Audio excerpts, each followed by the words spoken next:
welcome to the Blood Brothers podcast. I am joined today, as ever, by Rob Parker and Chris McDonald. Hello. Hello. And in our international author seat today, we've got the wonderful Shari Lapena, who is the international best-selling author of The Couple Next Door, A Stranger in the House, and the forthcoming The End of Her. Hello. Hi. Hi. Welcome from Canada. Oh, yes. Where we are also in lockdown. Yeah. Well, although we're in phase 2 right now. Are you? Yeah. What does that mean? Well, things are opening, but I find a lot of people aren't wearing masks, and I think they should be. So we've flattened the curve over here pretty much. So a lot of people are treating it like business as usual. So that's concerning. Yeah, no, we've had I guess we're in phase 2. We've downed our alert level to another level below the worst it was. And that seems to mean that I know both of the boys here are Liverpool football fans, but and probably weren't the ones out in a party of 1,000 people setting off flares. We saw pictures of that here. Yeah, we're as confounded as everyone, I think, about that. So that is not representative. I don't think we've had useful terms used at us like phase 2, though. That sounds really cool, though, Shari. That you're in phase 2. Like for us, it was just like. Yeah, you see, that would have been helpful to know that. But they just sort of started. Week, we're going to be in phase 3. No way. You see? So for us, phase 3 is the restaurants open. Right. So now the restaurants, they're open only outdoors. You can only be outdoors in a restaurant, like on a patio. We haven't got next that week yet. For phase 3, then you can be indoors, spaced out though. Gosh, I mean, at one stage, we've been given so much weird information by the government that makes very little sense. Like, at one point, I could go to the zoo with my gran, but I couldn't go and hug her in a garden. You know, that kind of thing, It makes no sort of logical sense whatsoever. So I think when Sean says, people hear a little bit and, I must be able to do this as well. And it's just meant that whatever lines we've had between phases have just gone blurred right through, and now it's just a great big mess. Yeah, so we can go to pubs, but our kids can't go to school, and we can go to... That's worst. I know. Okay, this is weird. Oh, so we can let strangers who are clearly idiots who go to the beach and set off flares, they're allowed to come into your house to view your house if your house is on the market, but your mother isn't, if she doesn't live with you. Yeah. Or I'll put my house on the market and my mum will come and visit to see if she wants to buy it. I mean, it's really quite so bizarre. Try that with young children too. I've got 3 children, and only one of them, the middle one, is allowed to be in school. The other 2 aren't allowed. It's all and the I same bet school. the middle one is the one who's least enthusiastic about school. Well, her being 5 is like, I ain't going to school. There's no way I'm going. I'm afraid you are, sweetheart. You've got to go. I'm lucky because I feel tremendous sympathy for parents who are home with school-age children. Like mine are 21 and 18, so they're fine. Right. But if I had to be home right now trying to write a book with school-age children and trying to look at him covering his face. The horror! I'd go out of my mind. I certainly wouldn't get anything done. No way. No, it's hard work. It's hard enough bloody without small children, let alone suddenly having to. I mean, Chris is a primary school teacher, so his ability to do homeschooling should be on point. But I guess when it's your own kids, you'd think, right? He's reading. Yeah, it's different when your own don't listen to you. No. Not even at the best of times when there's sweeties on offer, dangling. Anyway, we digress. This is all very viral. But welcome to our little podcast where we talk about crime and we talk about writing, and it's so lovely to have our first international guest and an international bestseller at that. Oh, it's such an honor to be your first. Now, you've got the End of Her is coming out July, right? July 23rd here in the UK, I thought, or around 23rd? There. Yeah, that sounds about right. Somewhere, I think it's the 23rd of July in the UK. And I think so. It was going to be around Harrogate, which sadly is not happening this year. Oh. No, it's gone the way of all of our festivals. Yeah. It feels that all of these. We did talk the other day about the first time all of us get together at a festival in real life. We're probably going to have agreed who our organ donors are before we are allowed into the first party. Get through. Well, let's hope for a vaccine, and that next year we're all in the Harrogate, drinks tent. That would be exactly. wouldn't it? That's the ideal outcome at this point. That's what I'm hanging on to. Just fingers crossed for that. Cross those fingers too. Yeah. Yes, exactly. So, can you, without throwing any spoilers, give us, for those who haven't yet had the opportunity for an advance read, can you give us a little breakdown of the end of Her, a little blurb? Sure. So, the end of Her is a story. It starts out with, well, no, I'm going to have to scratch that, okay? Because we can't. Okay. We'll delete So I'm really experienced at this, obviously. My kids always say, like when I do public things, they say I give away spoilers all the time. So it's good that we're recording. So we'll just scratch that part and say. So in the end of Her, it starts off with something that might be a tragic accident, or it might be the perfect murder. So the whole story is about, did Patrick murder his first wife, or was it just a horrible accident? So can I talk about how the first wife died, or is that, because it becomes clear fairly early on, doesn't it? Yeah. Yeah, I can talk about it. So this is great. So what happens, I saw this thing online. It's a true story about a man somewhere in the United States during a horrible blizzard. He was out shoveling his car. It was, up to the roof in snow. And he was shoveling out the car, and his wife and child came outside, and they were playing in the snow, and they got cold. So they got in the car to warm up because the car was running. And then, a few minutes later, they're dead from carbon monoxide poisoning because the exhaust pipe was stuffed with snow, which of course it is because it's backed into a snowbank. And of course, I read that and I thought, oh, that's so tragic. And it was a horrible accident. And it does happen occasionally all over the States where there's heavy snow. It does actually happen. But of course, being a thriller writer, I thought, what a perfect way to get rid of your family. Mm-hmm. If you wanted a perfect murder, there it is, because you're right out there in the open. You don't have to get rid of any bodies. Everyone's going to assume it's a tragic accident. And, there's no pain. They just go to sleep. It's the perfect murder, really. So I've got Patrick, who in his previous life, 10 years earlier, this is what happened to him and his pregnant wife. It's a terrible accident. It's ruled as an accident. 10 years later, he's moved on. He's remarried, and he's married a woman called Stephanie. And she's home. They've just had newborn twins, and they're colicky, and she's very sleep deprived. But, nonetheless, she thinks she's got this great life going on.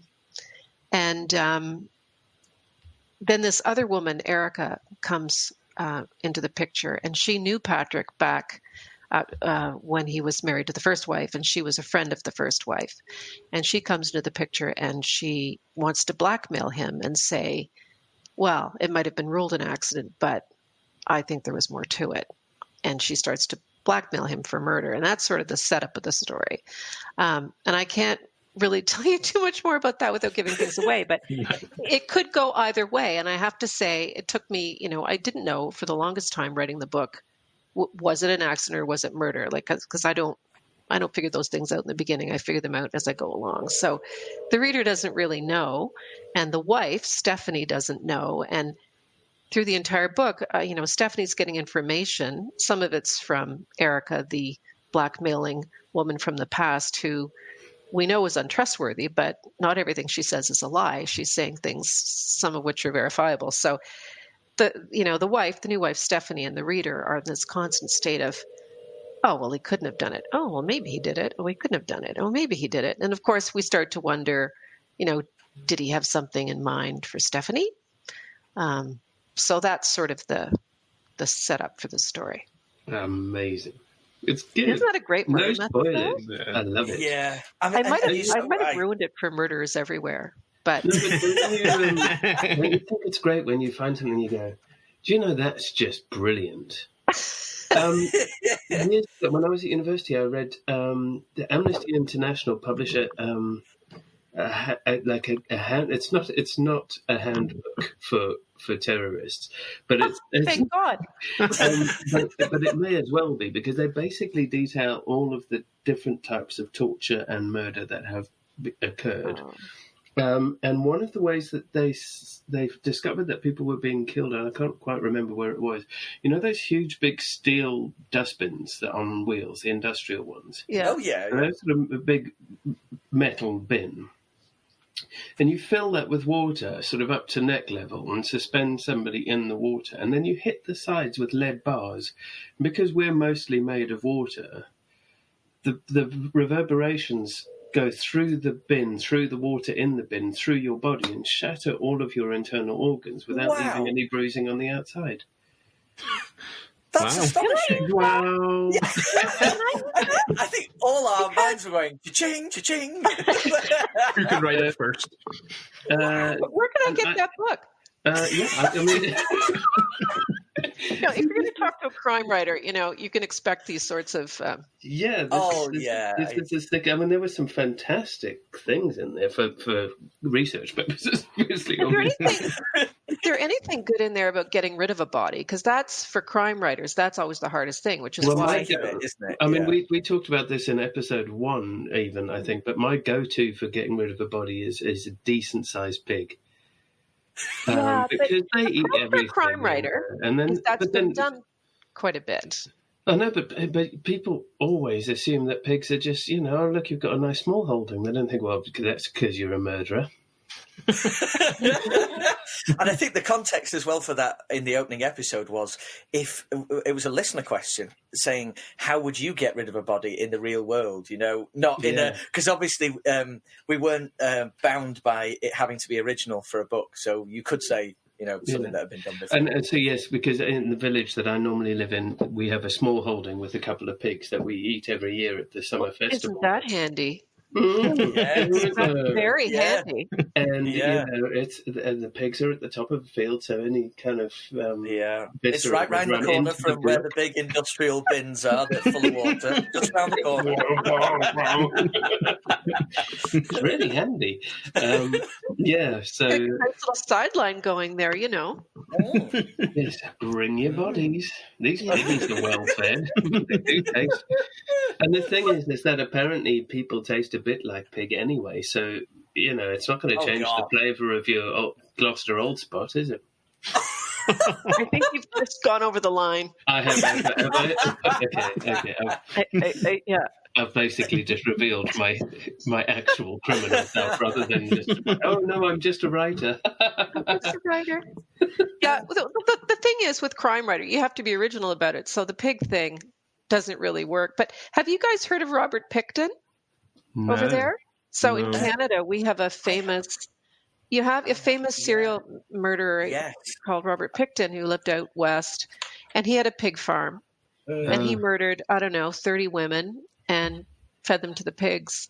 Got away with it for decades. Yeah. I mean, I saw his... the pigs just had it all, but I saw his video from the police cell, when he was telling fellow inmates about what he'd done, and God, it was just the most chilling thing. I never saw that.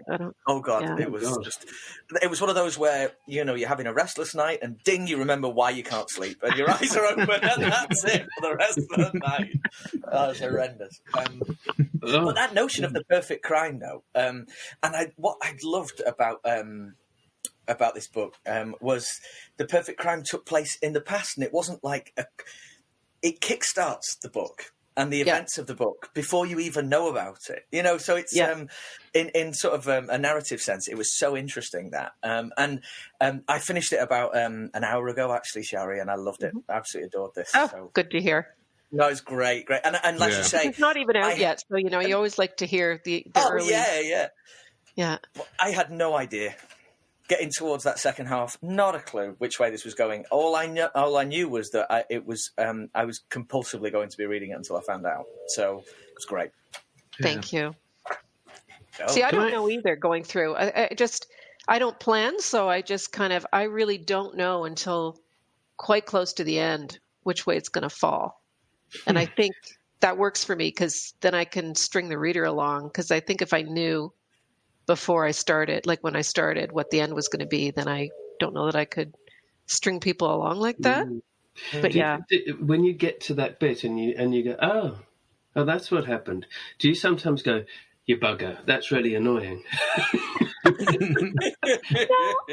I don't think so. I think sometimes I get surprised when I'm writing and I think, but I've never had that yet where I'm like, oh, I didn't want it to be, that's the way it is. And I didn't want it to be that way. I'm always like, yes, that's where it was going. Do you think maybe that's because you subconsciously, you have, as a writer, you have sort of, you follow your own logic, don't you? And if you're the one in charge of what's happened before, you're still in charge of what's happened at the future, and you still are in charge of that line of logic. So maybe subconsciously you are still following that line, and it makes perfect sense that it would be that person. I think the subconscious has a huge role in it. I really do, because I find often when I'm writing, I'll write something and then I'll go, oh, that's why this bit down here earlier happened because it was leading up to this, and it falls together. And I think, oh, because the subconscious, you're right, it does have its own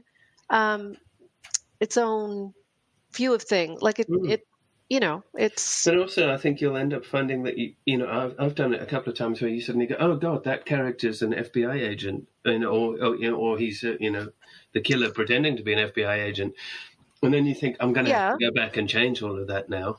And so you go back and look at what you need to change and go, no, it was there all along. I don't need to change anything. Exactly. Yeah. That's the kind of thing that happens to me quite a bit. I'll think, oh, that's it. And I'll go back and I'll see all these things foreshadowing it that I didn't pick up on at the time. No, I love when that happens. I finished. I sort of finished a book yesterday that I'd been battling with the editors for ages, and not because I didn't really have time, and I'd sort of lost my way with it a bit. And I did another bit of a change to the ending that I'd thought of in that sort of bit between sleep and awake in the early morning, the sort of when the birds are singing and you're like, I hate the world. Why is it morning already? And I had this thought, and then I thought, oh God, I really haven't got the energy to change it. It would be good, but I have to change it. And then I wrote that bit in, and then I found, as I was standing in the kitchen writing it, and my dad's watching weird stuff on, like Holmes Under the Hammer on TV, and it's just entirely not the moment for it. But I'm writing the scene, and then I find myself crying my eyes out because this thing has happened in the scene, and I wasn't expecting the thing to happen, and I thought, no, I'm going to have to go and change everything. And sure enough, it's there already. So you're like, oh, but I still make myself cry. Oh, I don't want to cry at this. Sorry. I don't think I ever cry writing my books. I'm like, especially in the ending scene where you just say, it's all supposed to be sort of shit bollocks go. Everybody's dying. Yeah. Ooh, oh no. I'm crying. For you, Sean, this is the end of a trilogy, though, for you, Sean, isn't it? And characters that you've put together consistently over time, and you're sort of saying goodbye at this point, aren't you? So I can understand. I'd imagine. In theory, we never say never. I mean, it's just the third in a series, right? Right. Okay. All right. But if I've been nursing a character through book after book and then had to off them, I'm not saying I've off them. No, I'm not saying that. I'm not saying that. I might have. Did you say it's a trilogy? Yeah, no. I've just finished writing the third in a series of books, which I think might be the final in that series of books, but it might not. I might come back to that character in a few years' time when I come up with another story for her. Mm-hmm. Unless I've killed her, which obviously I can't say because everybody thinks I have. But I'm reading it, so no spoilers here. No spoilers. Chris is reading it right now. Shari, can I ask about your characters, because they often live long in the memory after you finish reading them. So do you spend time before you write the story crafting these characters, or do you do it very much like your story where you see what comes as it comes along? Yeah, I actually don't think at all about my characters before I start. I'm someone who I just kind of do everything organically, so I don't really plan at all. So I usually just start with my whatever that kernel of whatever that event is that starts it off. So in this book, it was like, I love the idea of someone dying in a car. So I just started with that, and I started with the prologue where that's going to start happening. And then I make it up as I go along, and I sort of get to know the characters as they work through the plot, and I find out things about them as I go along. And I often, like, my books are fairly sparse on the physical descriptions of the characters, and because that doesn't really matter much to me. Like, I'm more about how they react in a situation of tension or conflict. So I just keep putting them in situations of conflict where the tension's getting worse and worse. And I do a lot of conversations where things are moving along vis-a-vis another character. And that's how I learn about them. And then, they will affect the plot, and then the plot affects them, and it just kind of spins out of control that way. So I don't have any charts of, what they're like or anything. I just go with it. Yeah. And then I go back when I revise. I go back and I fill in sometimes a bit of backstory and what they look like and things like that. But for me, it's more about moving the story along, and that's how I get to know them. Yeah. Do you have a favorite character from this book that you enjoyed writing? From this book, who did I like writing the best? I'm interested in the answer to this question. I don't, maybe, gosh, it's hard to know which one I enjoyed writing the best. Whose voice did I enjoy being in more? I liked being in Patrick's head. Interesting. Because he was unraveling with the stress. Yeah. Yeah. Yeah. And Stephanie was also unraveling with the stress. I think I enjoyed Erica the least. Really? Interesting.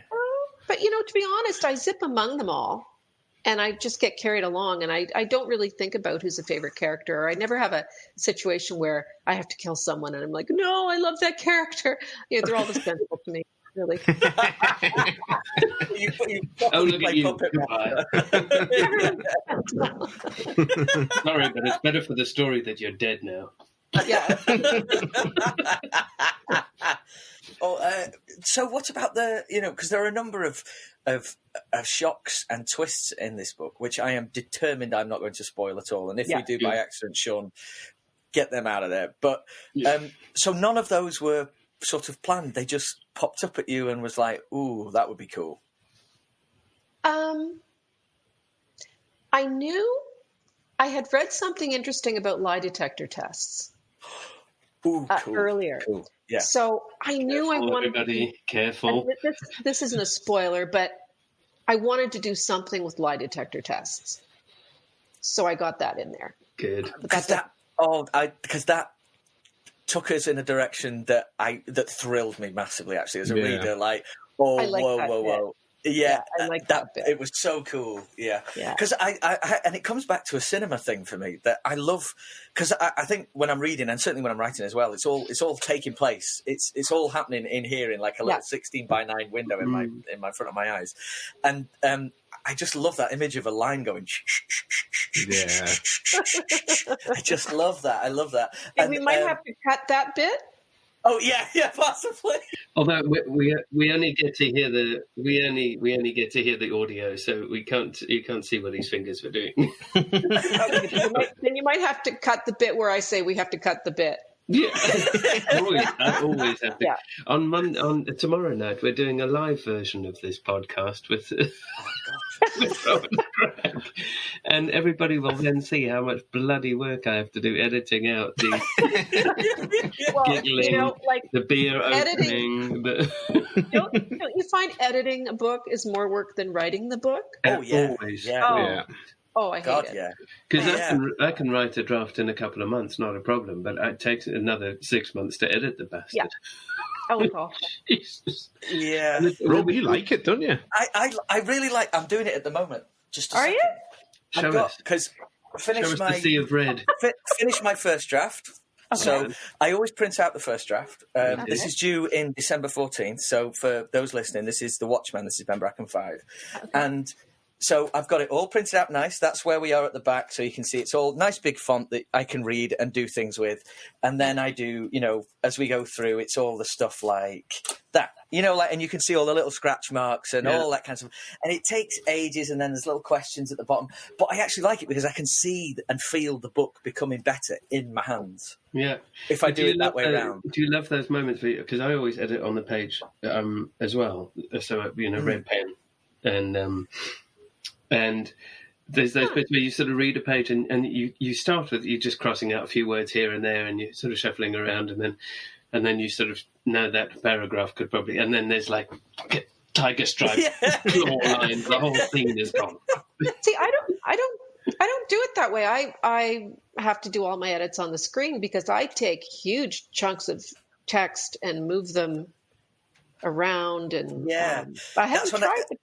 No, that's when I start doing it as a big circle around something and then a big arrow somewhere else. And, you like very visually just move it somewhere else. But in my head, I count... star and asterisk, number, and like that number one is where you'll find number one later in the scene with the circle around it, is that's got to go up there. And sometimes I end up cutting up the pages and putting them in other bits. And... It's cool because I get that. Sometimes it's easy to forget the sense of achievement if you have it all on a screen. Sometimes I feel so. If I print it out, I know, right, I've got that first draft. I've done this, and I can do it again. I can keep going, and then holding it. So doing it like that, I see that in my head as the second draft, and then when I type all that up, it invariably changes again. And that becomes the third draft. And then I feel like we're really cooking by that point. Then I'm confident enough to let the agents and publishers see it by that point. Yeah. But this only goes to show that everyone's got their own way, haven't they? Yeah. I don't have a printer. You're right about when you don't have it printed out, if it's just on the screen, it's so hard to sort of find your way around because it's not a physical book. So that is the problem. Yeah. Do you write in do you write in Word or do you write in Scrivener or any of those? Word. Because I found I write in Scrivener and I find it's really easy to just pick up a whole scene and move it somewhere else, and then you I've never even heard of. It's a really, really handy app. I mean, it's a piece of writing software, but it also allows you to sort of drill through the work that you're doing to get character details and repeats. So it pulls out stuff for you, so you've got sort of character notes and other things. So it's a really handy way of organizing stuff. Yeah, the writing, but it means that you can just look at it in almost bullet points. If you've named your scenes as the big death scene part 1 and the revelation and everything, then you can just, that needs to go up there, or these chunks of that. But also the thing that I hate doing is that you can remove words and just put them in a I might need these later folder, because there's that sort of thing about going, right, well, I've just deleted them, they've gone, but I really liked some of those sentences, and you're never going to come back to them. But it's the safety net of going. Well, I still save stuff. Like I have a file I always have going called outtakes, and I'll take whole scenes out, put them there in case I need them later, or sentences, it's a similar kind of thing, isn't it? Yeah, it's a similar kind of thing. Yeah. And because I have 3 editors, so it's there's a lot of editing. A lot of editing. How does that work with 3? How do you do that? Well, it's fine. It's just I think it takes a little longer when you've got like a UK and a US and my Canadian, and it's primarily the UK and the US that work the most on it, and they work together and they do combined notes and then they send them to me. So it's like I only have 1, but when we're discussing, it's always 3. And is that so? Your UK and US are both doing developmental edits in terms of storyline, plotting, developmental character stuff, and then UK US sensibilities. So do you end up? They actually see eye to eye on. There's not much difference between the UK and the US and how they see plot developments and things like that. It's not. It's never been an issue. The only place I see a difference is there's a very different sensibility in covers and in titles, but covers particularly. The covers that work in the US don't work in the UK and vice versa. They're usually quite different. But otherwise, I mean, it's we use American English, and the British use that too. Like they don't switch all the trunks over to boots or anything like that. They don't. They switch the spelling, I think. Do they? I think they do. Do they add in the use and favourite and colour and neighbour? Yeah, but not the like words like boot for trunk and things like that. Yeah. But I guess if it's still set where it's set, so you're not going to suddenly. Right. So people wouldn't be saying the one day of the year that you get one day of the year you get enough snow to kill somebody in your car would be the day that the whole bloody country's ground cold anyway. So. It's around the corner, I swear. Like soon. Climate change will bring us the perfect murder, but for now we've just got some really shitty slush. I'd rather all those things were kept in, because part of reading is the escapism for me. So I'd rather be transported fully to where it is I'm reading about, rather than have it sort of, I don't know. It would feel like dumbing it down for me. Sort of diluting the experience. I'd much rather have it like it was intended. Yeah. I agree. Otherwise, Africa would have been a terrible book. But I feel like that question with the covers is really interesting, though. How it works differently, I don't know. Is that because we've been sort of molded as different marketplaces? I've got no idea. It's amazing. Yeah, I don't know, but every time it's they're quite different, and it's funny because I show my daughter the if I show people in Canada uses the North American cover. And they always prefer it to the British cover, but the British people always prefer the British cover. So they know what they're doing. Like the marketing people know what they're doing.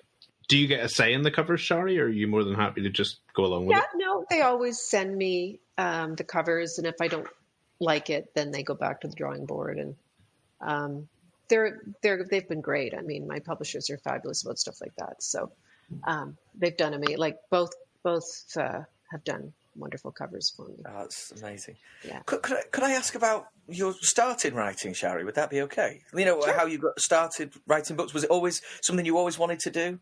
For those who don't know, yeah, it was always like when I was a little girl.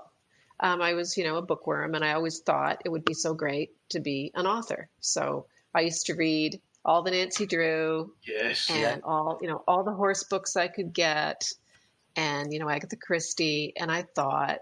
My dream when I was 9 was to be an author, and just like you could just write all day and read, and wouldn't that be great? And then I thought, that's not very practical. So I went and I became a lawyer, which, I hated.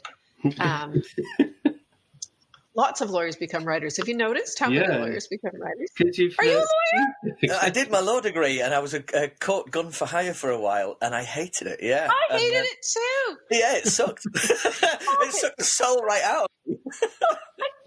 I lasted a year in practice. I hated it, and I remember being a lawyer, and I'd be thinking, what can I write a book about that I just want to write a book. I've got to get out of this law stuff. Don't you think it sort of ties to the same mind in that, you're basically, to tell a good story and to win a case, you are trying to construct the best, most logical argument and the throughput of argument. And the more detail you can add to that, the more realistic that argument is. So there's sort of something in the way that your mind works. They go, no, because people always think, if you're a lawyer, it really helps you be a writer. I don't know, maybe if I was a criminal lawyer, but I was a civil lawyer. So I did, real estate and bankruptcy and, litigation. Exactly, yeah. Yeah. So I don't imagine that helps you that much in your writing, does it? No, not really, no. But what it did feel like was sometimes you find out about because the law that I did was in debt recovery. So the cases I did bankruptcy. Yeah. I used to seize airplanes. Seriously, I used to seize airplanes. That was one of my things. Yeah. That sounds very good. Sounds very dynamic and dramatic. Yeah. Driving down the runway out towards the plane with the RCMP with his rifle. Like I didn't touch the rifle. And then driving up to the airplane to smack a lean on the airplane. No way. That's very cool. That's very cool. It's very cool. Was your debt recovery like that, Rob? Were you? No, this was before the economic crash in 07, 08, and it was mortgage stuff. So what this did do, it did inform me about, people are fascinating, aren't they? Human beings are fascinating, but when you see them under pressure, they become even more fascinating, and you find out what they're really about. Yeah. So we had a guy who would fake a cardiac arrest every time he came in. And by the third one, I was like, "Oh, is it time? It's time for the ambulance." He's like, "Oh, right, okay. He's had his myocardial infarction again. Can we get some in here?" Quite regular, Mr. Smith. Yeah. It was always in the waiting room, and we'd shake hands, and then and oh dear, we had the granny. We had a granny who put on the whole, "Oh, don't take my home, please." And then as soon as I felt. No, you can ravage my body, but don't take my plantation. Stop. No, and in the hearings, they said that she's really slippery. You're going to have to really twist the knife in there. And I was like, "Oh, really? Come on!" And in there, I gave it big guns to the judge, and he agreed with me in the end. And then the granny, when the possession order was granted, stood up, and her cane was a folding one, and went and marched out. Giving us all the chit chat. So that.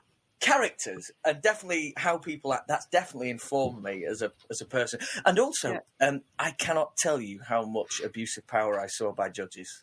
I just can't tell you. So it certainly, I found it, it was a bit like being in a waiting room and every single person was fascinating. And you're people watching the whole time. So in that sense, about what makes people tick. Yeah, it's like everyone's really interesting if you just scratch a little.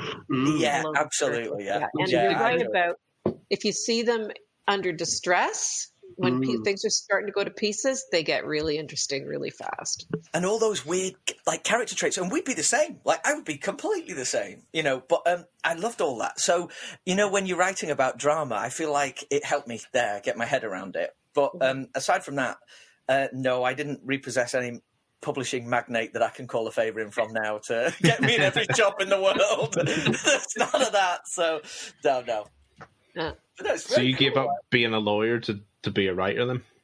No, I just didn't like being a lawyer, and I was very young, so I became a teacher, an English teacher, and then I worked for a while managing a school, and then I stayed home to have kids, and I didn't start writing until I was staying home having kids.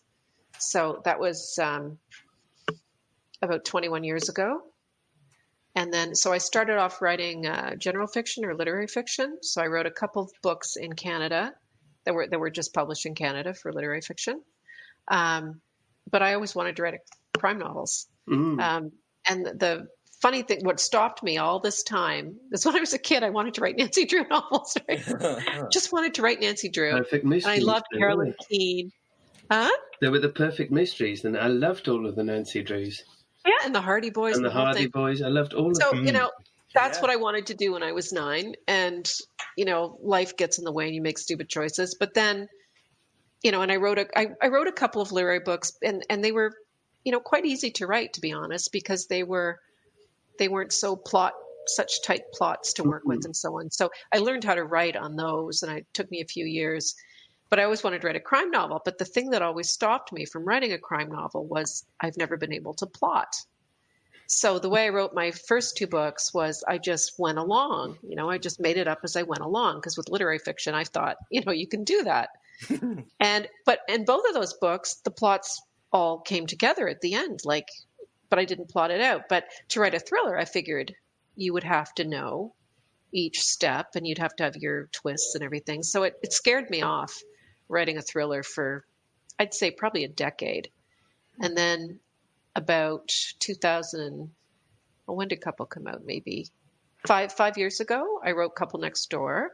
And that was just that was a lark. I thought, I'm going to try writing a crime novel, and I'm not going to tell my agent, and I'm not going to tell my husband.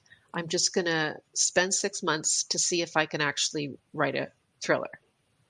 And I did. It was like I wrote it in wrote it in 6 months. And I looked at it when it was done and I went, okay, it's pacey, but I didn't know if it was any good.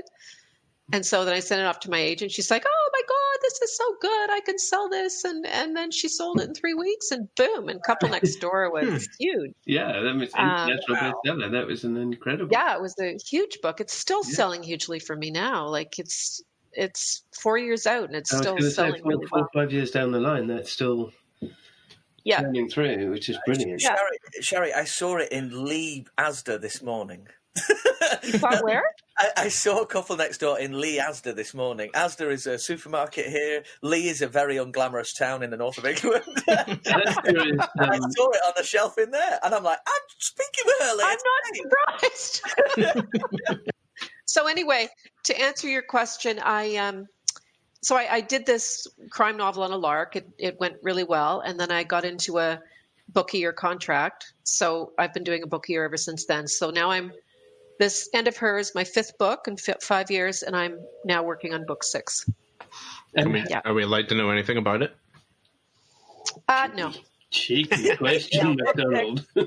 It's going very well so far. It's a book. I like it, and it's a thriller. Perfect. Cool. And I could probably tell you the day it's out, but I don't know what happens. Fair enough. Very cool. It'll be out next July, after this one.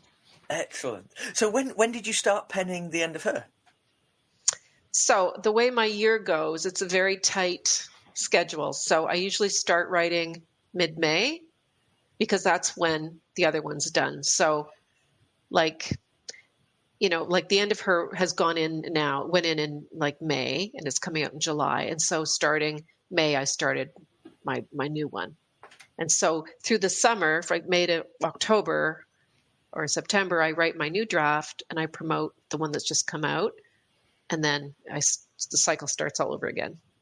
So it's basically write a first draft May to September, October, then heavy edits until over Christmas, January, February, and then it's all the lighter edits, the copy edits and stuff, March, April. Yeah, and then it just circles around again.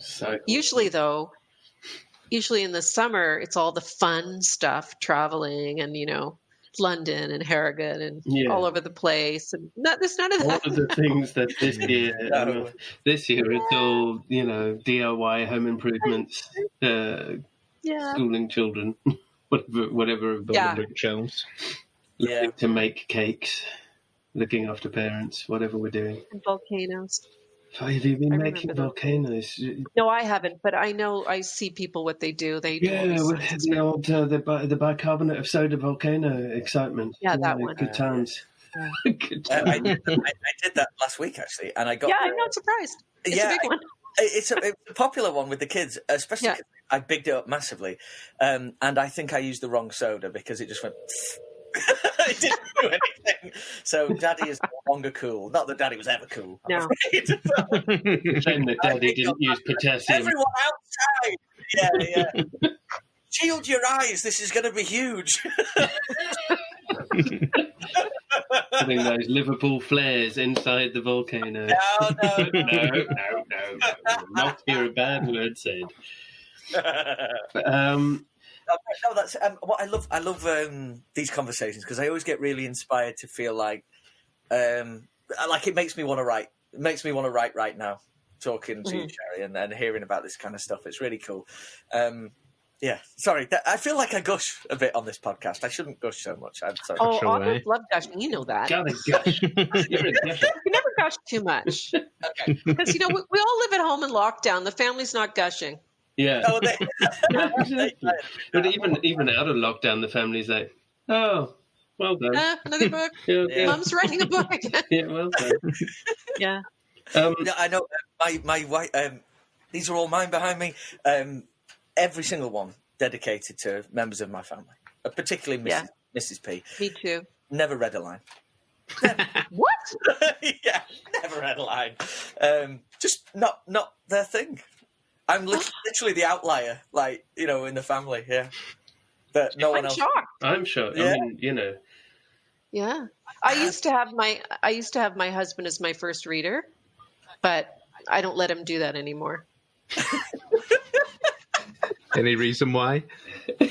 Can you tell us, or is there something else I'm going to have to cut? He's in the other room.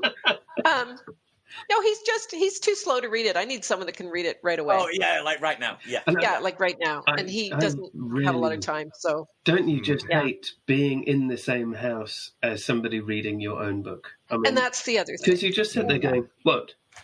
What was that noise for? Yeah. What are you laughing at? Yeah. What, you're not supposed to be laughing. He'll laugh. And I'm going, there's nothing funny in that book. Or exactly. It's like, he'll recognize a character trait of someone we know, right? And he'll giggle. And I'm like, why are you laughing? It's not a comedy. There's nothing funny here. Children are dying. This is not funny. Are you ready for a 1-star superstar? Oh, yes. Do you want to explain to Shari what a 1-star superstar is? Yeah, so I find a 1-star review that has clues as to what book it's from, and you have to guess which book it's from. Who's given it? No, no. I wouldn't be so cruel. It's basically because we all have these amazing 1-star reviews. Oh, we do. That I are had some absolutely 1-star. exceptional. No, I had some 1-star reviews out before anyone had seen the book but my editors. Really? Seriously. Your editors need to have a word with themselves because, they shouldn't be dissing you like that in a public forum. No, they should not. And I told her to get rid of that scene and she bloody didn't, so 1 star. This is at the level you're at, Shari, is that people actually come... So the 1 stars that we covet for humour purposes, they actually come before the book's even finished. I mean, you've made it when somebody's misinterpreting work that isn't out yet. Yes, yeah. So fantastic. But so it's always, whatever Chris manages to find, it's always sort of somebody's entirely missed the point of the book. And you kind of go, but I really liked that book. So anyway, and this is a perfect one for that. Right, let's see what you've got. I'm going to leave out 2 words in it because it'll totally give it away. Okay. But you can guess the words after as a little addendum game. So, 1 star, really bad book and has really bad language. This book is really badly written, has loads of the F word in it. I even found that it was written 3 times on 1 page. It is really inaccurate about something and should not be read by anyone under 18. It has loads of gore and bad language. I was 10 when I read it, and I had nightmares. It is the worst book I've ever read, and isn't full of suspense, and you do get bored by the end and want to start another book. Do not buy this book. If you like something, it has loads of inaccurate facts about them, and if you like reading, it is badly done. Total waste of money. I did think the film was quite good, though. Well, I was going to say... That could be almost any book. This is the point. I think... Is it Puzo's Godfather? No. It could be. Somebody read when they were 10. Oh, yeah, they read it. He's not a precocious 10-year-old either. Yeah, I mean, a 10-year-old reading The Godfather is not going to mind that you said fuck 3 times on a page, is it? Well, no. Although we all get complaints about language. Yeah. I have one. I have a handwritten note on my fridge at home saying, I was reading The Couple Next Door and, I had to chuck it in the bin because of the language. So she was from Ireland and I've got it up on my fridge. I thought your people left the swear. Yeah, we usually do. It's always the Lord's name in vain is it's not so much the F word, it's the Lord's name in vain is a sticking point for a lot of people. Oh, Jesus Christ. So I don't know what book that's for. It might be one of Linwood Barclay's. Nope. No, because he gets language complaints. What? Give us one of the words then, if you like. Oh, it's a movie though, isn't it? It's really going to give it away. Okay. All right, give me a hint. Lived a long time ago. Dinosaurs. Yes. Lived It's a long Jurassic time Park ago. by Michael Crichton. Jurassic Park, yes. Oh, wow! Was there Jurassic swearing Park? in Jurassic Park? He didn't like Jurassic Park. 1 star He said really- Jurassic Park because it had too much swearing and it wasn't very good at dinosaurs, or what? It was inaccurate about raptors.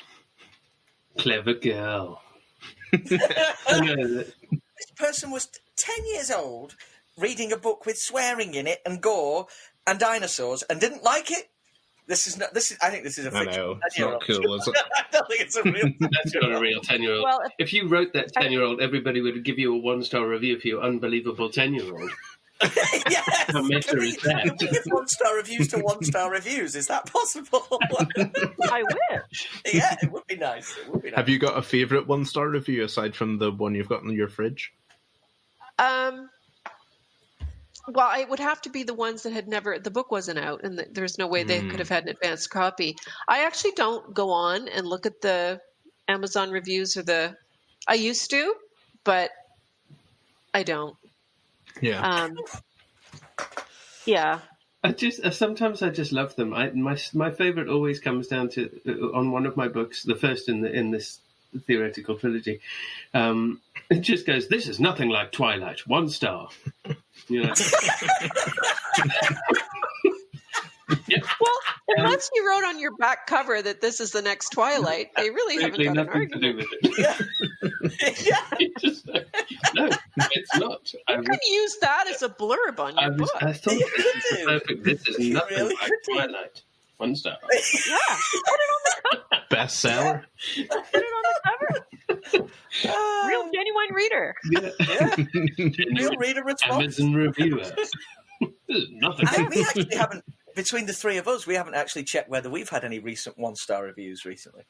No, again, I also don't check because you're just like, oh, bless your heart. I always think, I mean, when I used to produce stuff, I think if somebody spends time going online and reviewing things, even if they give it a terrible review, you're like, thank you for spending 40 minutes of your time to register it. Thank you for having bought enough product from Amazon to entitle you to give a review. You for giving the review. It's just, you just say, well, it's your life you're wasting. Yeah. Do you have any recent ones, Rob? I'm just going through now to see which one. Oh, no, there's a good one here. This is a March one, actually. No, that's a 2-star review, so he still got something out of it. Not forgive me while I just wade through the obligatory 5 stars. Where are you looking on Amazon? On your own Amazon book, reviews? Right now. Yeah, I'm on it Look right up now. mine. I'm curious. Okay, let's do it. I would do it, but I don't know how to do it when I have you guys here. No, that's it. We will do it. Right. You do it. Look it up. See if you can find dear. some funny 1-stars.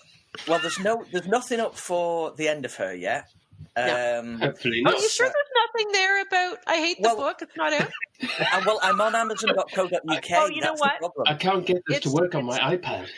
There have been books out like ARCs and stuff, so people have read it. So yeah, right. I'm going to filter by 1 star. Oh, 14th of June, 2020. This is for the what's this one for? Someone we know. Yeah. Okay. This is a first for us, this, Shari. I mean, me reading a 1-star review of your work to you. Am I going to regret this? No. I don't know. We might all regret it. I'm hoping. I'm hoping. No, it felt to me that the author was bored by the story. You were bored by your own book, then. Is that all it says? There's a bit about involved all the men in the. No, there's spoiler stuff there. Actually, I'm going to keep that away. Okay. But she really loved. Actually, I think this is actually a backlash because she really loved The Couple Next Door, which was a fantastic read, and this seemed it was though it was written by someone else. Oh, I loved. Wouldn't it be great if you could get somebody else to write your book? Yeah, it would. Yeah. It would. So, oh dear. Yeah, I feel so full of shame now. Well, way to big up our first international guest. Just getting on the UK Amazon site and reading I'm leaving the session now. You come on the podcast because we read out your own worst reviews. You know how you were worried you everyone. gushed too much? Yeah. Oh, I made up for it now. Don't worry, Rob. Rob Parker. Oh, well, I'm going to try and retrieve this. Shari, what are you reading at the moment? I just started. I'm about 5 pages into Ruth Ware's 1 by 1. 1 by 1. Yeah, Ruth Ware's new one. I've got an arc of it, so I'm just starting that, and I just finished Gillian McMillan's Well, I didn't just finish it. I finished a couple months ago, but it's just out. Gillian McMillan's "To Tell You the Truth." That's out. Which That was out this week brilliant. or so, wasn't it? I mean, that's Yeah, it's out this week. Yeah. But I read that a couple months ago or 3 months ago. Brilliant book. And another one that I read recently that's out this week is Louise Candlish, The Other Passenger. Yes. Oh God, I keep hearing Genius. Which has got that. That's just from my So good. publisher. It's got that beautiful Yeah. plate in the cover that you can sign through. Oh, Yeah. it's a beautiful it's thing. beautiful. It's a beautiful good book. thing. Book fetish. Hey. So that's what I've read lately. What about you guys? What have you guys been reading? I started Going Rogue by Neil Lancaster, and then I've paused that so I can read On Stony Ground by our very own Sean Coleman. Yeah, I'm sorry about that. I sent the boys this morning. I think it was 2:00 this morning. The latest copy of my book, and went, "I'm not being modest when I say this is utter shit. Can you help me by reading?" It's out next week, isn't It's it? out next week, and I can't make it work. I mean, I don't know. It's finished. Who knows? It's I'm 20% of the way through, and it's really, really good. okay, but you haven't got to the boring bit yet. I've got that to start tonight. I'm starting that this evening. I'm so sorry. So yeah, but also, I'm also reading. I don't read a lot of nonfiction, but I'm reading John Bolton's The Room Where It Happened. Ooh. Yeah. Ooh, I want to read that. When automatically when you think of the subject matter, your jaw is here, but when you read this, your jaw is here. Yeah. Yeah, I mean, somehow it's even lower than you expected it to be. Yeah. And this is with me. I'm not a very judgmental person about anything to do with it. I think politics is a hugely private matter. But I'm genuinely very interested in how this came about. And what's immediately struck me, and this is no spoiler alert because this is in the sort of the prologue, is that John Bolton was on Fox News as a guest who'd been booked in to talk about Hillary's win that night. And he ended up leaving at 3 a.m. the Fox studios, having talked about Trump winning and being sort of touted as being part of the new administration. That's how underprepared they were. She'd already hired all the staff for the win, for the transition into the White House, and he'd done nothing. He'd sacked everybody because he didn't think he was going to win, and had prepared the statements for, being a gracious loser, or as gracious as he possibly. Gracious, my art. So I can't picture that. What's quite fascinating is here. It's not from the standpoint of someone with, I do think there's possibly a bit of an axe to grind, maybe, but politically he's on the same side, isn't he, as a Republican, John Bolton? So that is a different take for me than media and right. Because it comes from that side. It has an added sort of weight to it and an added interest for me. So, but no, I'm enjoying it. Actually, I'm enjoying it. Yeah, it sounds really good. It's gigantic, though, so we'll probably be doing this in installments. So what are we on? Episode 15? When we tune in on episode 37, I'll still be reading it, I think. Exactly. What about you, Sean? What have you been reading? I haven't read anything this week. So I finished Harriet Tice's The Lies You Told last week. Oh, very cool. And then I've been working till 2 a.m, and falling asleep, and then starting again. There's no time in the day for reading right now. This week's just flew by.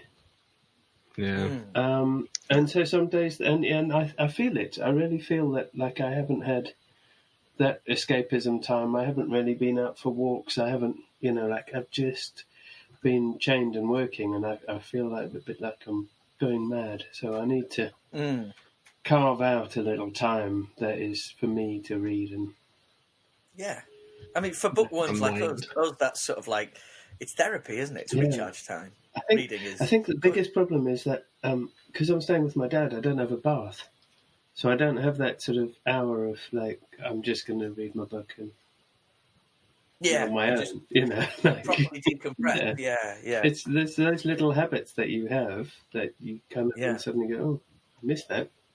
But and, I'd normally read when I go to sleep, but I'm passing out asleep, having just finished working. So something's got to change. Lockdown, schmockdown. Rob asked a good question last week Shari, are there any books coming out soon that you're looking forward to reading? There always are, and I always blank when people ask me about books. I want to read the Anthony Horowitz, The Moonflower Murders. Wow. I don't know if that's out here. I'm in Canada, so I don't know. Do you get sent a lot of proofs to? I get sent a lot of proofs. So when you say, well, books coming out, I might have already read them. Yeah, exactly. Because I saw somebody posted earlier that they missed that moment of being able to go out to a bookshop, buy 3 for £10 or $10 or whatever, and then come home and just devour them for the afternoon, because now they're a successful author. They get sent. I find, like you, I don't have as much time to read as I want because I'm writing and too much going on. Yeah. But I read at night as well, depending on how exhausted I am. But did we have any Twitter questions this week?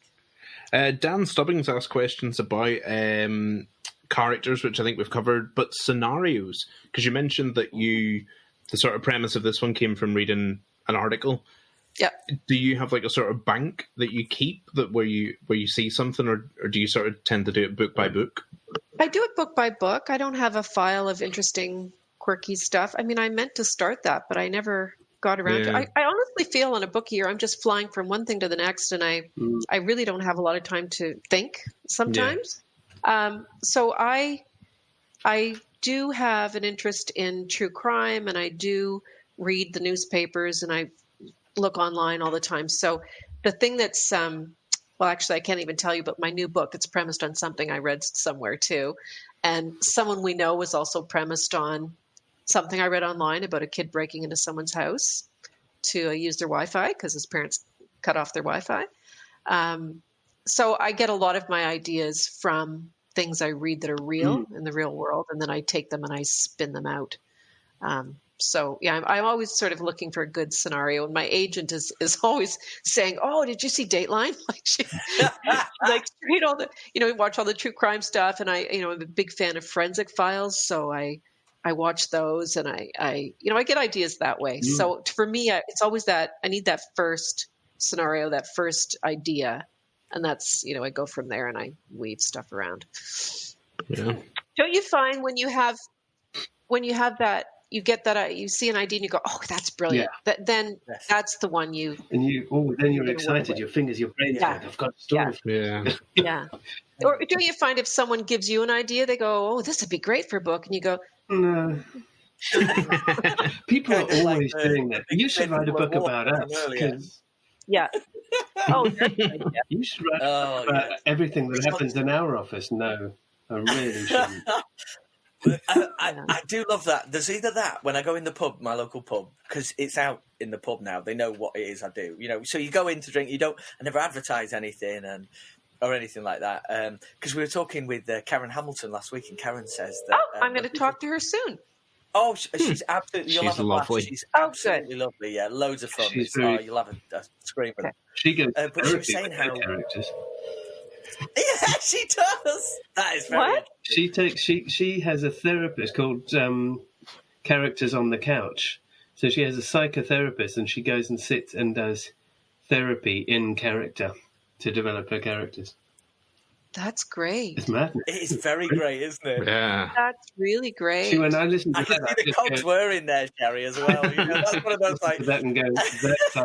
Is she a therapist? Is that what her background is? No, she's not. She's fascinated by psychology, but she was recommended. I think it was on the Faber Academy, and she was on one writing course or another, and she was recommended by somebody to visit this psychotherapist. So you do an hour or so on the couch in character, and then you get a report after about. It's so good. Such a good idea. And she says she does that with every book now. Yeah. The main character of every book. Such a good idea. I'm going to talk to her about that. Yeah, you must. Well, that's one of the more unique methods I've heard about how to come up with develop character or whatever. Yeah. No, she was saying that when people say, again, massive Sunday Times bestseller, but when people say to her, "What do you do? What do you do?" She says like, "Oh, I work from home." That kind of thing, and it's the same here in the pub. I didn't tell anyone for ages at all, and so now it's that, I've got some stories to tell you. You get that quite a lot. But there's also the one guy who goes, "Hey, Rob, I've got an idea for you. A great new series of books. It's about a boy wizard called Harry." And then I go in again. I know I've got an idea about a spy called James. It was easier when this was quiet, that no one knew. I get in my village people going, "Was that me?" You're like, "What? Was that me?" Oh, yeah. Like, no. I get that. Was it? Do you see yourself in that character? Because she's an absolute bitch. And if you'd like to see yourself in that character, then you need to talk to yourself about who you think. Yeah, you need to go with Karen Hamilton to characters therapy. Yeah, You need to go to immediately. Yeah, that's not how I see you. But if that's how you see yourself, then by all means, you need to talk to. Yeah. Heck. But you get that as well, Shari. People go, "Is that me?" I do. Yeah, and it never inspires It never me. is. No. Do you ever do that though, Shari? Do you ever take anyone because sometimes the odd characteristic or saying I take from somebody, but that's as far as it will ever get. It never goes like right. Oh, apart from my uncle, my godfather. He's just like my hero, and he. I needed a retired murder squad investigator in one book who'd retired to run an ice cream factory. And I thought, we've got to make it this guy. And I did it entirely. It's all him. Every last bit of it is him. So he's the only one. Yeah. That's quite a nice one. But he doesn't go and kill anyone and make them into ice cream, or... No, there's no bins, no pigs, just nice ice creams. At the foot of a hill where, someone was buried years ago, the case he couldn't let go. Okay, here we go. There you go. All the cliches. Here we go. Thank you so much for joining us, Shari.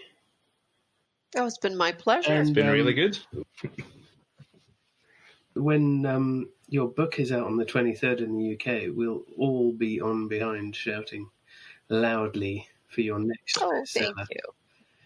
Thank you. And we deserve to do amazing. Yeah, I really loved it. And then next July, I'll see you guys in the drinks tent. Yes. Yeah. Very good. Yeah. Can we hold you to that? We hold you to that? Oh, if they're opening if it's on, I'll be there. Excellent. Amazing. But hugely inspirational, Shari. Thank you very much for coming and talking to us. Well, thank you. Thanks for Thanks for having me. And we'll see you next year. Yeah, absolutely. Grand. Thanks, guys. Bye. Bye.